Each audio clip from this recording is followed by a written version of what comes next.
What's up, guys? This is Billy from Strikes and Subs, and for today, I'll be talking you through my UFC 247 points of notice. And, well, it was a good card, let's be honest. Good fights all around the main card. Um, for today's video, I'm basically going to break the video down into refereeing, judging, solutions, what should come next after this event, and then I'm going to talk about something that Max Holloway actually said post-event. Now, with the refereeing, it seemed, seemed alright. Like, there was definitely no problems, but it wasn't the best refereeing going around there.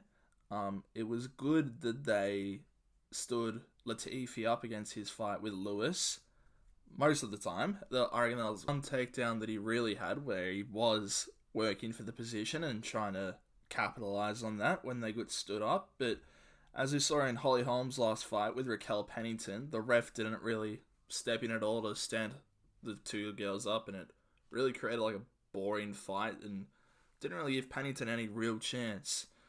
So to summarize that, really refereeing, went alright. Judging, on the other hand, this was shithouse.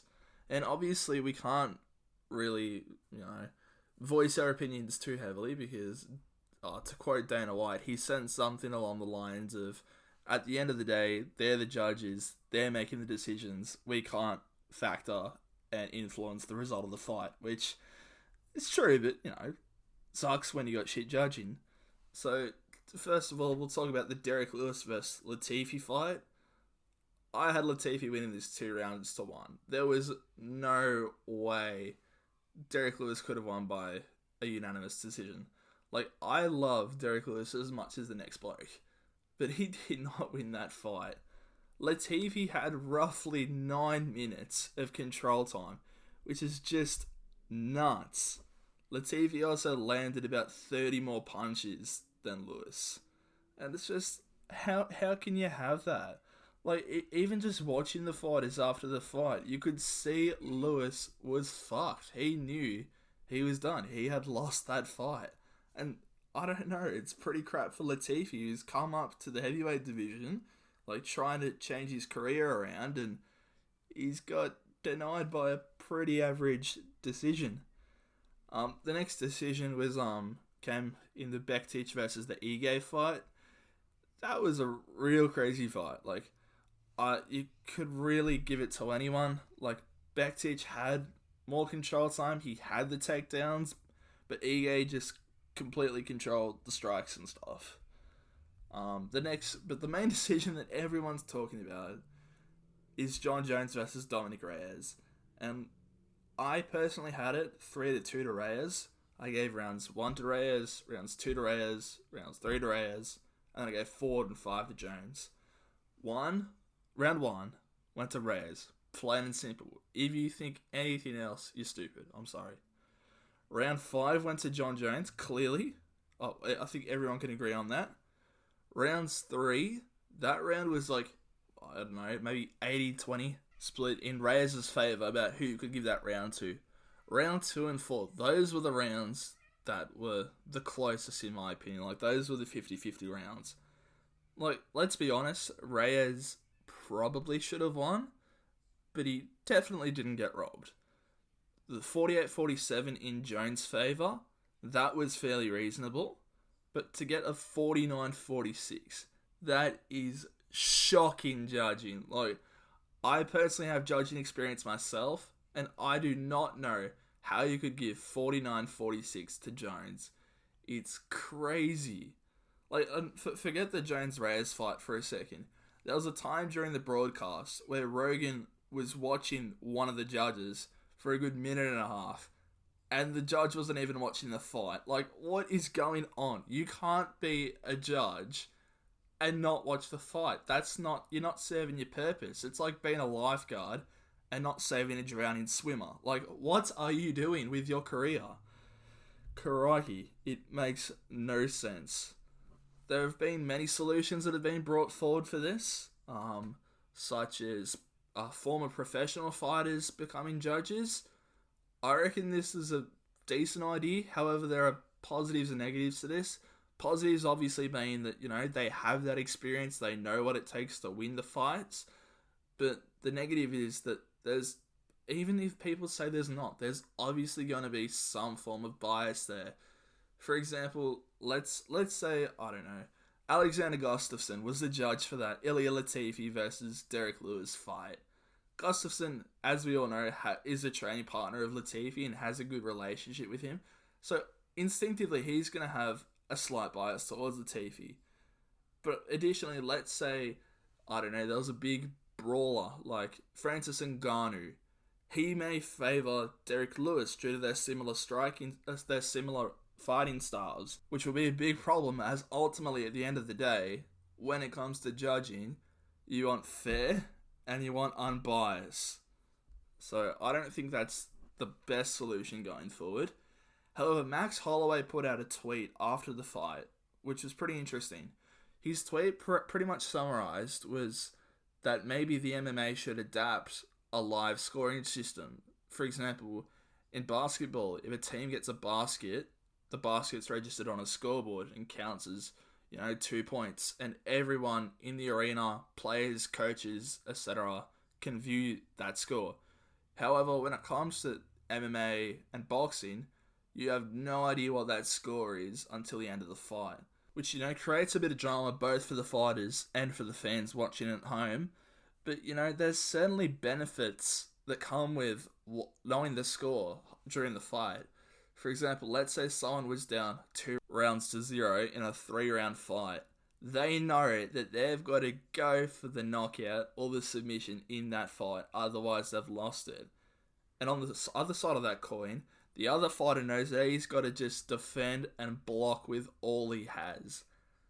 But in saying that, that could create very boring fights. For example, if that fighter is up 2-0, he's probably not going to try to do too much. He's just going to, stand back, block, and try to keep that distance. And this is a negative, because I feel that a part of what UFC fans like about the sport of UFC is that it's very drama filled. Like, I remember sitting there watching the UFC on the weekend, and everyone around me, no one knew who was going to win between Jones and Reyes. Especially when they announced that 49-46. It's like, did Reyes really do it? Like, it was crazy. And then they give it to Jones. I was like, what? But I guess having this form of judging where it is in live time will create that sense of accountability for the judges. But then again, since you can't really change it during the fight, there's no real accountability to be had there. Now, after Max Holloway's tweet, probably not directly because of the tweet, but the Kansas Athletic Commission is now going to offer optional real-time scoring for their MMA fights. And this will be first used by Invicta FC in March. So that'll be pretty cool to see what happens with this fight. What should come next after this event? The judges should be scrapped immediately. Get a new job. No, I'm playing. What should really come after this fight? Latifi should get another shot at heavyweight. He deserves it. Lewis should become the backup for the Ngannou-Rosenstrike fight, but I know that he's got a big injury at the moment, which no one really knows too much about, so he probably wants to stay off the canvas for a bit more. Shevchenko, I really don't know what to do with her. She is crazy, and in my opinion, she's probably one of the best pound-for-pound fighters in the UFC. Her finishes are just crazy. And her spin kicks, spin elbows, I just get massive oohs and ahs from the fans. But, I don't know, I guess what makes sense really is a trilogy fight with Amanda Nunes. But given that Dana White sort of wants to keep them apart for the moment, what would make the most sense is probably a fight with Joanne Calderwood, because she's the next down the road that Shevchenko hasn't beaten, so I guess it's time to give her a shot. Jones and Reyes bring the fight back. There's been talks that John Jones is going to move up to heavyweight. No, he's not going to do it yet. Stipe doesn't even know when he's going to fight next.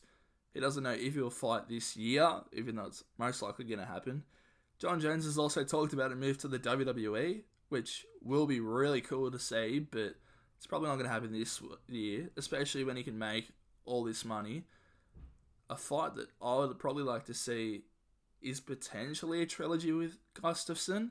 I know there's also always that forever beef between Cormier and Jones.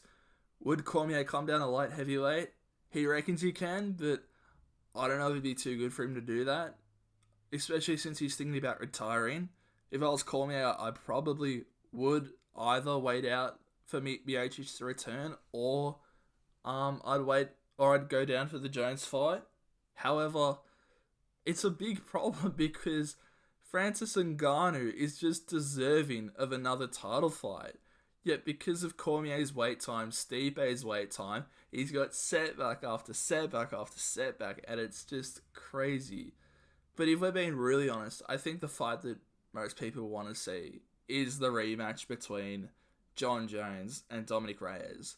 For my money's worth, and most people's money's worth, it seems that around 75% of the people, or if not more, believe that Reyes had won that fight.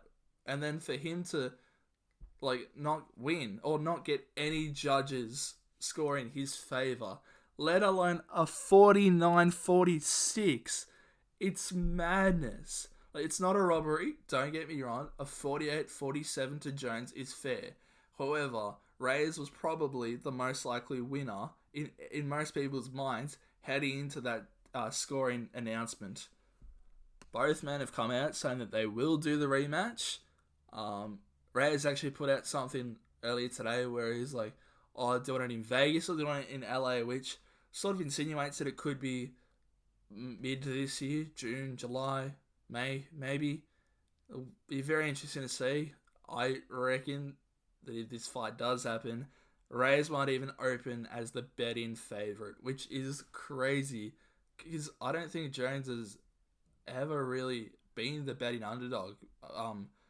Even when he had his first fight against Shogun, I don't think he was. Oh, he probably was the betting underdog, but not by a substantial amount. Everyone counted Reyes out, and he showed up and showed everyone that he has what it takes to dethrone John Jones. But what I also think could be an interesting fight is a number one contendership fight between Santos and Reyes. Everyone's talking about how Reyes was robbed, etc. And, I somewhat agree. But Santos actually won one of the judges' scorecards during the fight. And he seems to have been just, thrown into the abyss. No one really talks about how Santos was also really close to winning the fight. Arguably even closer to Reyes when you look at the judges' scorecards. Probably not so if you look at the stats, but according to the judges, where it really matters, Santos was the closer fighter. Let's be honest. So, book it, Dana. Jones versus Reyes for halfway through the year. I've been Billy from Strikes and Subs, and later on I'll be giving you my UFC 247 review, followed by my UFC Fight Night, Anderson versus Blachowicz predictions and preview. Thank you.